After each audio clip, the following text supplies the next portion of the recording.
episode of Watch Once Over. My name is Big E.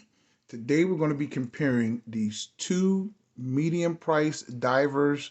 People asked me to compare these two and to give you my opinion on which one I would pick. I'll give you that at the end. Now, this is the newest entry right here. This is the Citizen Barnacle, and this is the NB6021-68L, all decked out in titanium. And the hero, the champ of the bunch, the old school one, if I may say, is the 62 miles recreation. This is the Prospex SPB143 with the gray dial. Also a very nice watch.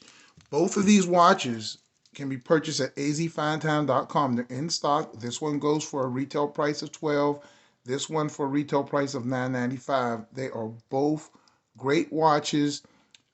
Any one you choose, you'll be getting a great watch. Now, let's just start off. Let's start off with looks. Looks are subjective. They both look really good, and it depends on what you like. The size of them are very comparable, 40 and a half, 41. This one's a little bit smaller, but the Citizen's titanium, so it weighs a lot less. So, and I'll weigh them too for you.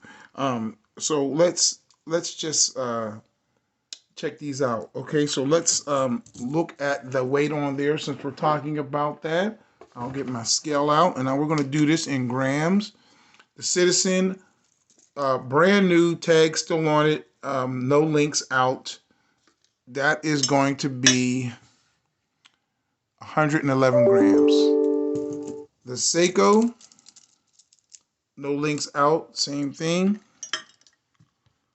180. So the Seiko is substantially heavier when it comes to grams, about 60 plus grams heavier.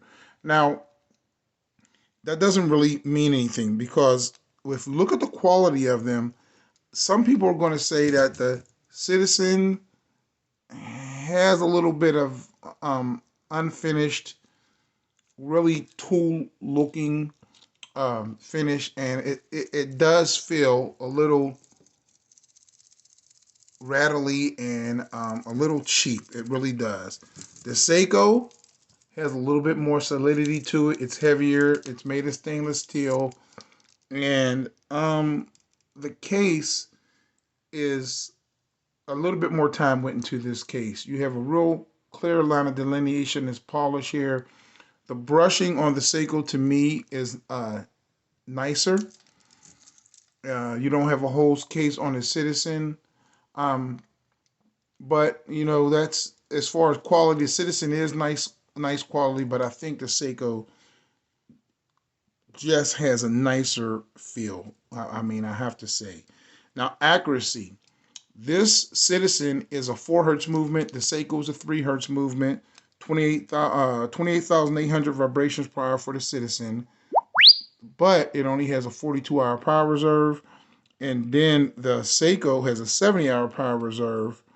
And but it only beats at 21,600 vibrations per hour. So this Seiko is up on power, but down on vibrations per hour. And now the Citizen is a little more accurate. It's minus 10 plus 20 seconds a day. That's what it's rated. And the Seiko is minus 15 plus 25. So I have to give the Seiko in the movement category. I have to give the Citizen the upper hand in that. It is what it is. So now, looking at the bezels, the Seiko has a ceramic insert, which is nicely non-scratch properties, and you can see it's fully graduated. It's really good looking. Now, the Citizen has a bezel that pops to me a little bit more, but it is a little cheaper, and the Citizen, it doesn't feel as tactile. Maybe that's because it's like more like a hollow type bezel. And then the Seiko with this ceramic bezel, a lot more muted, 120 clicks versus the Citizen's 60 click. And yes, they both do line up in this case. But I just want to say that the Seiko's bezel is a lot nicer. Now the crystals, they're both sapphire crystals. The Citizen, you get this nice beveled crystal. I really like that. Uh, the Seiko, you get a small amount of beveling, a little bit more pronounced with the curvature in the dome.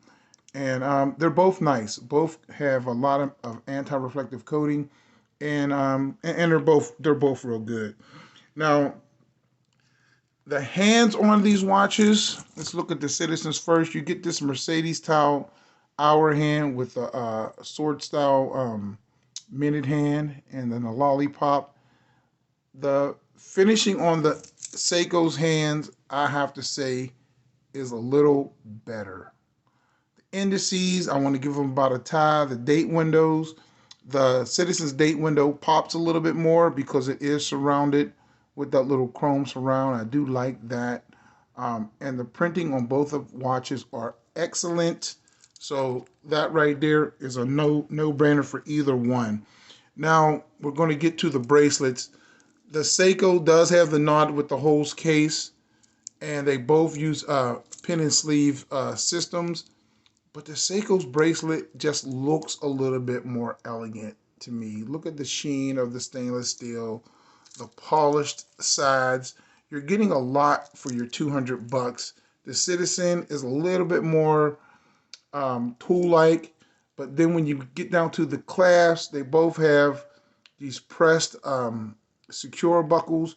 But then the Seiko does the same old school thing with the all or nothing divers extension, and then you get the 4 holes of micro adjust. Now with the Citizen, both get milled swing arms. They look very similar, but with the Citizens, the clasp blows the Seiko away because it has this micro adjust built in right there. So the Citizen's clasp is going to take that, although I feel the Seiko's bracelet is a little more high quality. Now, both have screw-down crowns and screw-down backs. Since the Citizen is titanium and the Citizen has a more anti-magnetic movement, it's going to get the nod there. 16,000 AMs versus 4,800 AMs for the Seiko. So the Citizen wins the anti-magnetic contest too. It just does. Now, they're both 200 meters of water resistance, both ISO rated, both can get the job done, but they do it in very different ways. And it's just really two really nice watches. Like I said, you can't lose.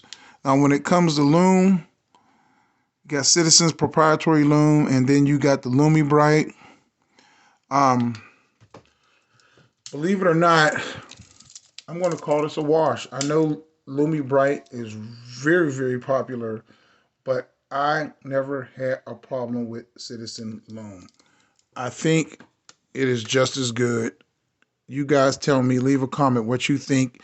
It always lasted just as long. The Lume Bright may have a slight edge, but I'm going to call that a wash.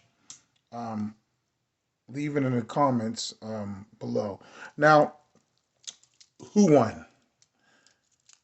To me, they both have their attributes. If you want a nicer, heavier feeling watch, get the Seiko. If you want a more tactile, tooly watch, get the Citizen. It's lighter too, if that's a big deal with you.